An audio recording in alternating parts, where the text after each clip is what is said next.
So last month, my cousin Dave decided he was going to get in touch with his inner baker and start a sourdough starter. You know, like half the internet did during lockdown, except Dave being Dave, he took it as a personal challenge. Every day, he'd send us photos of Sourdough, yes, he named his starter, and updates about how bubbly and alive it was. At first, it was kind of cute. He'd write things like, "Sourdough doubled in size overnight," and "Sourdough's hungry again." Like he was raising a Tamagotchi instead of a jar of flour and water. About a week in, things started to get strange. Dave complained that Sourdough was growing much faster than any recipe suggested. His kitchen began to smell like a bakery on steroids, and he started leaving the window open so neighbors wouldn't think he was running some kind of yeast-based speakeasy. One night, he said he heard a weird, wet slapping noise coming from the counter.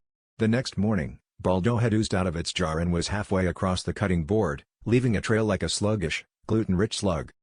Naturally, we all assumed Dave was exaggerating, until he invited us over for a pizza night. I kid you not, as we were prepping toppings, there was a sudden thump from the pantry.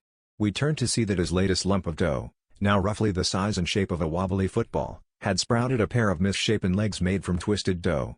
It shimmied off the counter, did a surprisingly agile lunge toward the back door, and flopped onto the porch, leaving floury footprints all the way. Dave shouted, "Sourdough, come back." As if this was just a dog that needed obedience school. We stood there in stunned silence, pepperoni slices frozen in midair, as Sourdough made its escape down the garden path.